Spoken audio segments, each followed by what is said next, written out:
या देवी सर्वभूतेषु शक्तिरूपेण संस्थिता नमस्तस्ये नमस्तस्ये नमस्तस्ये नमो नमः।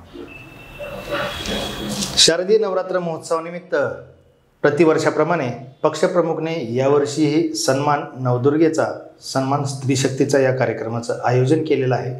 या कार्यक्रमांतर्गत समाजामध्ये विविध क्षेत्रात आपल्या कार्याने आपली छबी उमटविणाऱ्या महिलांचा मुलींचा आम्ही सन्मान करत असतो। त्यांच्या कार्याची ओळख इतरांना व्हावी। आज आपल्याकडे मनस्वी शंकर माळी या मुंबईवरून आलेले आहेत। अवघ्या 20-22 वर्षामध्ये ज्या काही आगरी कोळी समाजातील रूढी परंपरा ज्या विसरून जात होते त्या रूढी परंपरांना पुनर्जीवन देण्याचं काम मनस्वीच्या माध्यमातून होत आहे। मनस्वी एक साहित्यिक आहे, एक लेखिका, एक साहित्यिक, एक कवयित्री, अशा अनेक भूमिका तिने बजावलेल्या आहेत। आपण जाणून घेणार आहेत की या सर्व प्रवास तिचा कसा सुरू झाला। मनस्वी, स्टुडिओमध्ये तुझं स्वागत आहे। धन्यवाद, आपण इथे मला आमंत्रित केलं। आणि सर्वप्रथम कुळकायद्याचे जनक नारायण नागू पाटील व संघर्षाचे प्रणेते लोकनेते दिवंगत दिबा पाटील साहेब, संविधानाचे कर्ते बाबासाहेब आंबेडकर व स्त्रियांना शिक्षण देणारे म्हणजेच सावित्रीबाई फुले व ज्योतिबा यांना मी अभिवादन करून माझ्या उत्तराला सुरुवात करीत आहे। 2002चा तुमचा जन्म आहे, म्हणजे आज रोजी एक 22-23 वर्ष वय आहे। 22 वर्ष। मग साहित्याची आवड कधीपासून लागली? कारण आम्ही असं ऐकलं की इयत्ता 10वी मध्ये असताना तुमचा पहिला काव्यसंग्रह प्रकाशित झाला। एखादं पुस्तक लिहायचं असलं तर ते डायरेक्टली नाही होत, त्याला कुणाचे तरी हात असतात किंवा शिक्षक असो किंवा कुणी। तर सर्वप्रथम मी माझ्या आईला हे श्रेय देणार, कारण माझी आई हे शिक्षिका व कवयित्री आहे। तर मला खरी ओढ ही तिच्यापासून झालेली आहे। ती मला कधी म्हणाली नाही की तू कविता कर, पण ती मला नेहमी घेऊन जायची साहित्य संमेलनामध्ये। तर मी तिथे पाहिलं त्यांना, आईला, आणि खूप साहित्यिक असायचे त्यांना पाहायचे। मग एक ओढ निर्माण झाली की काहीतरी आपण केलं पाहिजे। तर मी 7th स्टँडर्डमध्ये असेल तर तेव्हा माझी पहिली कविता म्हणजेच एक थोडा मुखडा मी तुम्हाला बोलून दाखवते। बघा मोरावर बेसुनी आले गणराज, मोदक लाडू देऊ त्यांना नमस्कार करू बाप्पाला, माझे मन ग आनंदले गणपती बाप्पा घरी आले। ही पहिली कविता। बर, आतापर्यंत एकूण किती कविता लिहिली असतील आपण? आता म्हणजे प्रकाशित झालेले तर आहेतच, प्रकाशित झालेले तर 52 आहेत त्यात, पण असे जे लिहिलेले असतील तर असतील 200%। त्यात मी भजन सुद्धा लिहिते आणि श्लोक सुद्धा लिहित असते। बरं, एखादा श्लोक म्हणून दाखव। शंकर सुवर्ण भवानी नंदनं सिद्ध बुद्धि गजवदन विनायकं प्रथम पूज्यति त्रैलोक्य गजाननं मोदक प्रिय मंगलदायकं।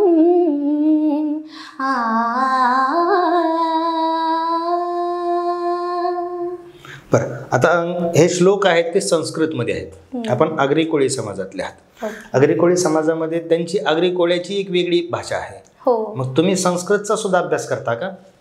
हो, संस्कृतकडे वळण्याचा मार्ग म्हणजे आई घरामध्ये ग्रंथ वाचते, मग तिला पाहून जेव्हा ऐकल्यावर असं वाटत होतं की नाही काहीतरी करू शकतो इनोव्हेटिव्ह।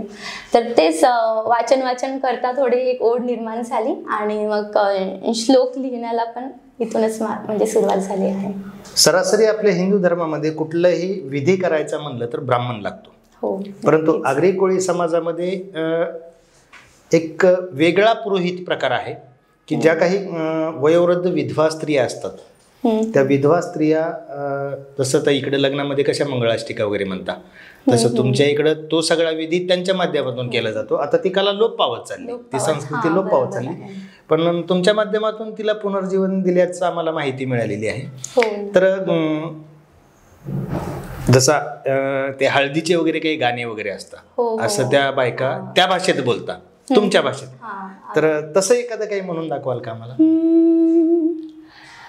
मी अगोदर एक तुम्हाला त्याचं एक्सप्लेनेशन देते, कारण भाषा सर्वांना समजते की नाही, पण त्या अगोदर त्याचा अर्थ काय आहे हे जाणून घ्या. गिरीच्या पोटी सागर जन्मला, सागराच्या पोटी वाळू जन्मला, आणि वाळूच्या पोटी शिंपी जन्मला, आणि शिंपीच्या पोटी मोती जन्मला, आणि त्या आईच्या पोटी बाळ जन्मलं. म्हणजे त्या आईला त्या सागराची उपमा दिलेली आहे आणि त्या बाळाला एका मौल्यवान मोतीप्रमाणे ही दिलेली आहे. तर मी हे गाते.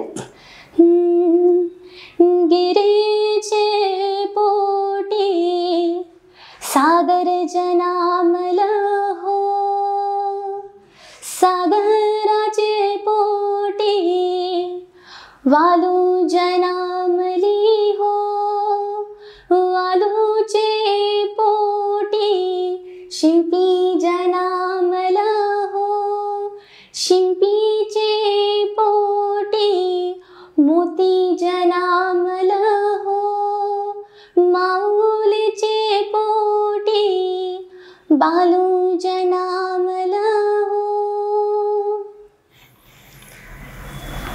आपण पाहिलं की जी संस्कृती लोप पावत चाललेली आहे.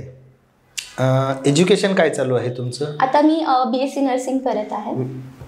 मेडिकल फील्डची विद्यार्थिनी आहे, परंतु साहित्य आणि संस्कृती या दोन्हीमध्ये अगदी रस घेऊन जी लोप पावत चाललेली संस्कृती कला आहे तिला पुनर्जीवन देण्याचं कार्य मनस्वीच्या माध्यमातून होत आहे.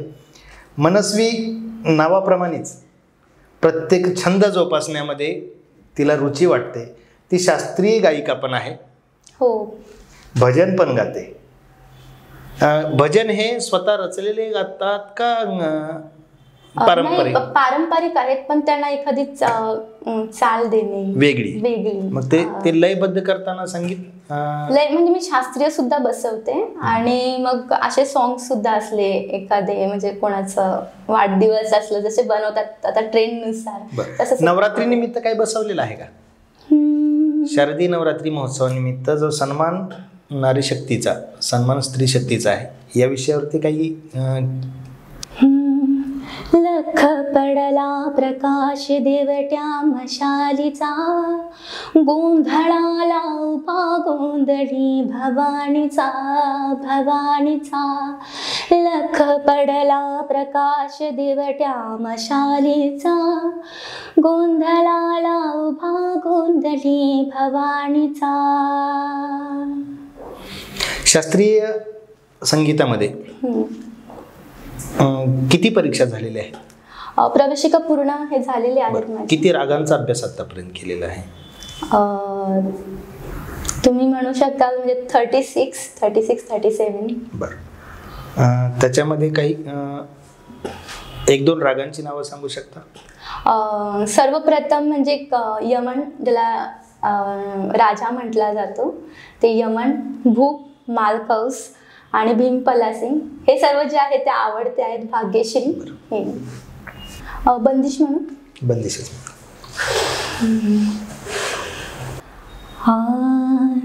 नी रे ग रे नी रे सा, सा नी द प नी सा, नी रे ग रे ग म ग म ध म ध नी ध नी सा, सा नी द प नी ध प म रे ग ग रे नी ध सा, नी रे ग रे ग म ध नी ध नी सा.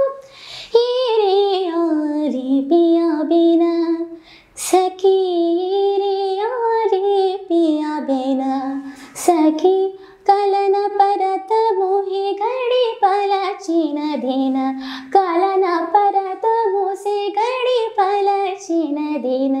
हिने आली पिया बिना, निरे गरे निरे सा, निरे गरे ग म ध म ध नि ध नि सा, हिरे आली पिया बिना. खूपच सुंदर. प्रेक्षकांनो, आपण पाहिलं की एखाद्या स्त्रीनं जर ठरवलं तर ती तिचं अस्तित्व तिला जिथं हवं तिथं सिद्ध करून दाखवू शकते. अवघ्या 22-23 वर्षाच्या वयामध्ये आगरी कोळी समाजातील विसरत चाललेली संस्कृती पुनर्जीवन दिलं. मेडिकल फील्डमध्ये BSc नर्सिंग करत आहे. त्याचबरोबर एक चांगली गायिका, संस्कृत भाषेमध्ये श्लोक लिहिणे, लेखन, साहित्य, कवयित्री आणि मुलापेक्षा मुलगी बरी, प्रकाश देते दोन्ही घरी म्हणून एक कन्या. अशा अनेक भूमिका ती वटावत आहे. मनस्वी, पक्षप्रमुखकडून तुमच्या पुढच्या वाटचालीबद्दल तुम्हाला मनपूर्वक शुभेच्छा.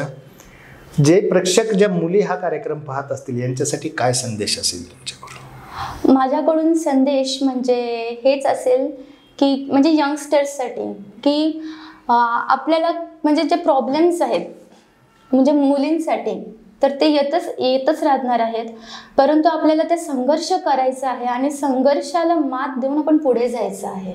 आणि संघर्षाशिवाय पर्याय नाही आहे, परंतु संघर्ष केल्यानंतर जे आपल्याला फळ मिळतं ते इतकं अमृत असतं की ते सुख म्हणजे आपल्याला कुणाला सांगता येणार नाही, असं हे सुख असतं. आणि मी एवढंच म्हणेल की जसं देवीचे जसे हे 9 रूप आहेत म्हणजे दुर्गेचे, तर आपण सुद्धा ज्या कला आहेत आपल्यामध्ये तर त्यांना आपण प्रोत्साहन दिलं पाहिजे.